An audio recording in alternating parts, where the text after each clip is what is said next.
So, I've seen these videos on YouTube and stuff with people revealing their deepest, darkest secrets, and I don't know, it seems like maybe it's a cathartic experience, and I wrote down all this stuff, thinking that I would just go through the slides, but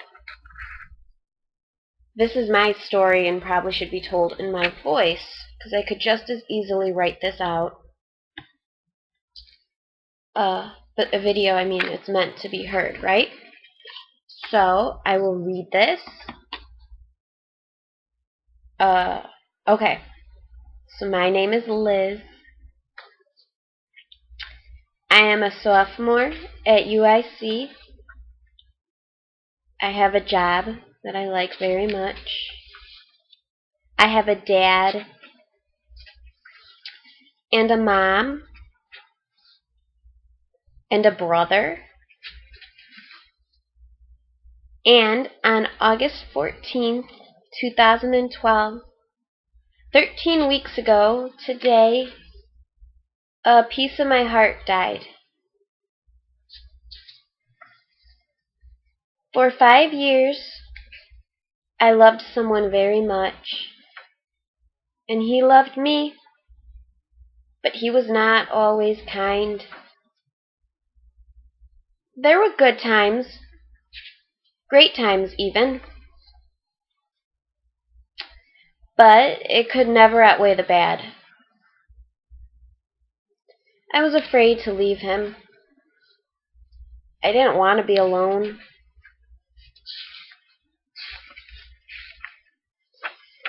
I had mistaken attachment for love, and I was used to his abuse. He used to call me bitch all the time, and when I was really bad, he would just kick me off his bed or get in my face and yell as loud as he could. There were times when he tried to run me over with his car. Sex was never for me. It was never my idea or my choice.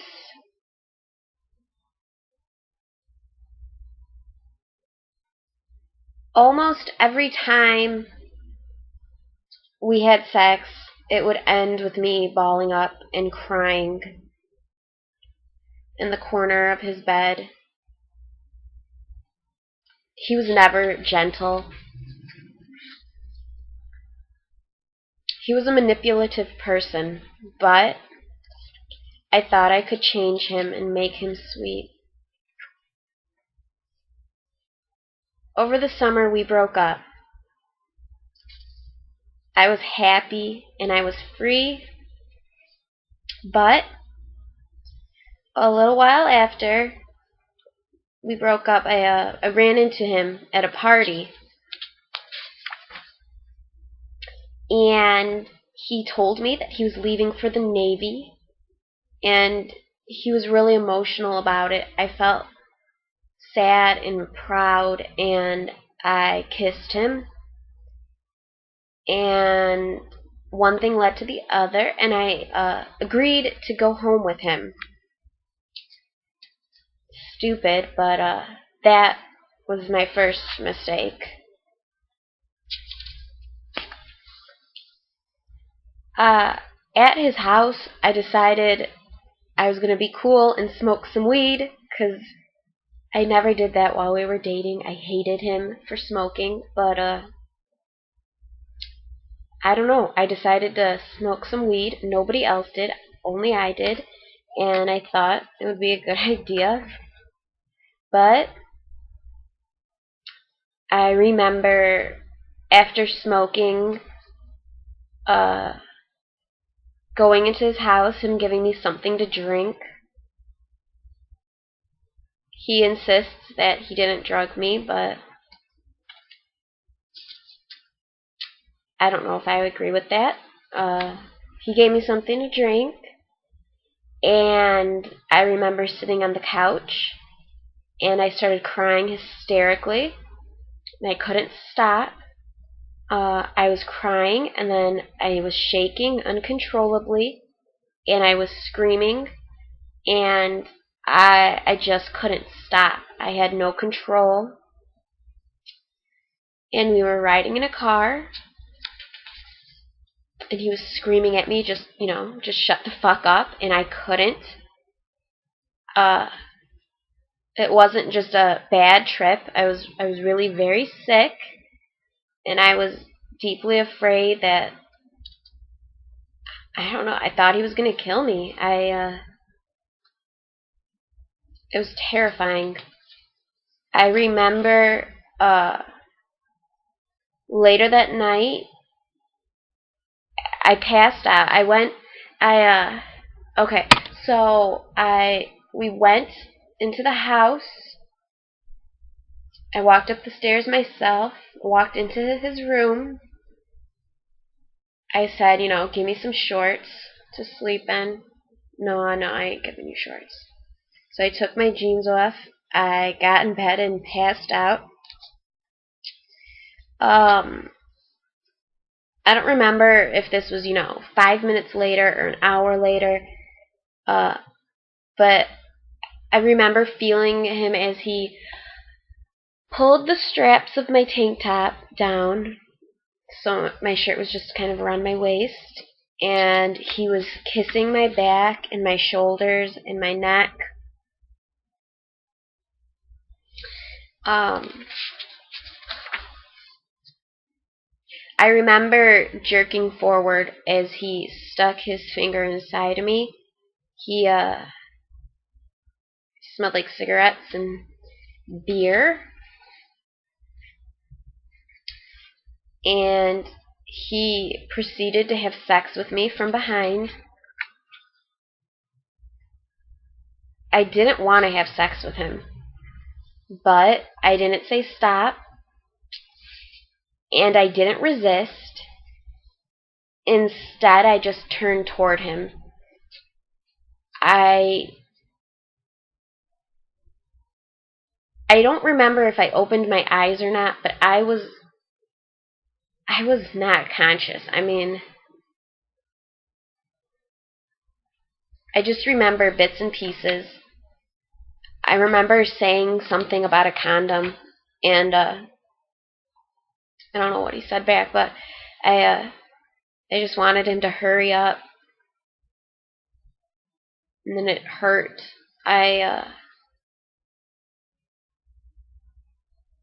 The next thing I know, I don't know, it was him having sex with me for the second or third time, maybe. It was in the morning, and he was trying to pick me up and put me on top of him, and he slammed my head into the wall. And that woke me up, and I was just kind of like, what the fuck, man? Got in the car, went home, laid in my bed, and I've kind of been there emotionally. I just kind of haven't left the bed. I mean, I go through day-to-day living. I physically leave my bed, but emotionally, I'm still stuck in that same place. No words can express the pain I felt in the days following. Betrayal is probably the closest thing I can find to describe that feeling. I'll never forget the way I felt after my first shower. There was dried blood in my hair and a bump from where he knocked me against the wall, and I listened to the radio while I'm in the shower, and I remember Janis Joplin's Cry Baby on the radio, and I was standing in front of the mirror completely naked looking at myself, and sadness came over me that has never left. I didn't recognize myself, and things just haven't been the same since that shower. I know that I am responsible for going home with him, but I'm not responsible for his lack of respect for my body. I texted him, I said, it's illegal for you to fuck someone who's unconscious, and that he shouldn't have ever done that he's betrayed me in ways that words cannot describe, that he took advantage of me when I was vulnerable, and that I will never be able to forgive him. I've told him these things, and all he could really say is that that night was a mistake, and that I wanted it, and that I enjoyed it. Because of what he did to me that night, I feel like no man will ever love me. I feel like I am damaged goods. I cannot cry. I want to cry. I want to feel the emotion that I know is deep down. I just can't get it out. I want to fucking cry, believe me. I don't feel like the same person anymore. Supposedly I have PTSD, according to a therapist who I saw for about, 3 weeks. I quit once she told me that she thinks that he's raped me over and over. That shit was too heavy. Can't deal with that. I don't know. I see him in my dreams at night, so I don't sleep. I am crippled with fear. Sometimes I just wish, actually all the time I wish that he would have just beat the shit out of me. I mean, just kicked my ass, because, I could tell people then, yeah, he just, kicked my ass. He's a piece of shit. Instead of trying to explain to people that he raped me after I had agreed to go home with him. And after I dated him for 5 years. Why would anybody believe that he's a rapist? A part of me is gone because of the choices he made and the way he loved me. My rapist doesn't know he's a rapist. Sometimes I think that this pain I feel from that one night is really just the accumulation of years of abuse, getting raped, the fucking cherry on top. But I am healing. I will be okay. This is not my fault. This is not my blue thong's fault.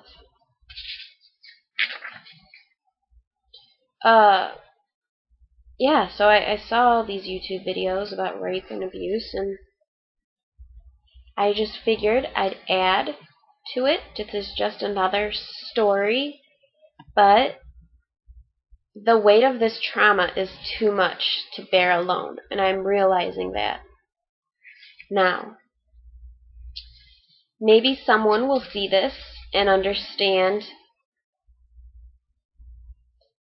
because I really need that right now. I need somebody to understand.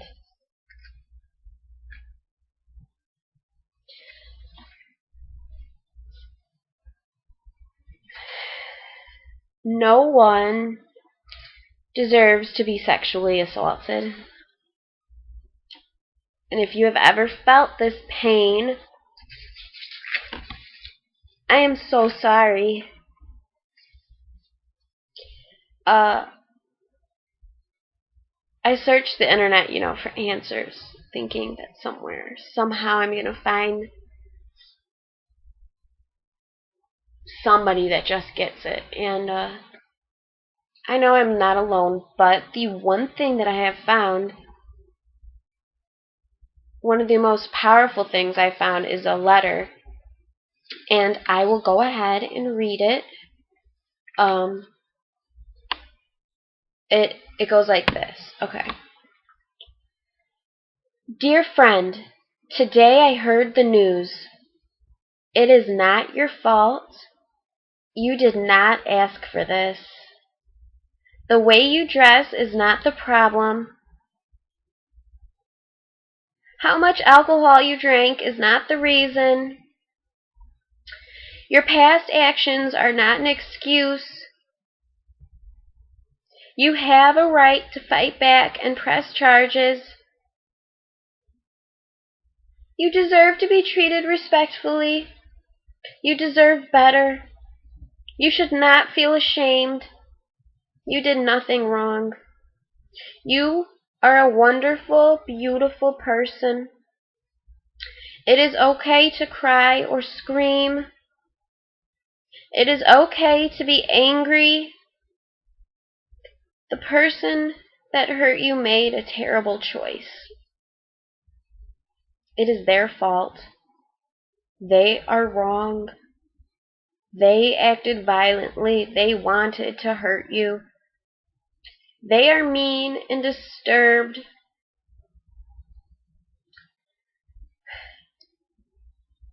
They use sex as a tool to control and hurt others.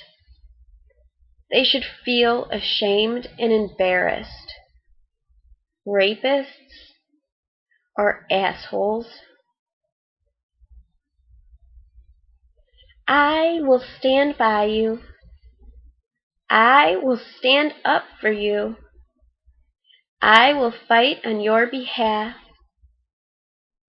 I will be right here if you need to talk. I am sorry you are going through this. But you are strong and you will be okay. I love you.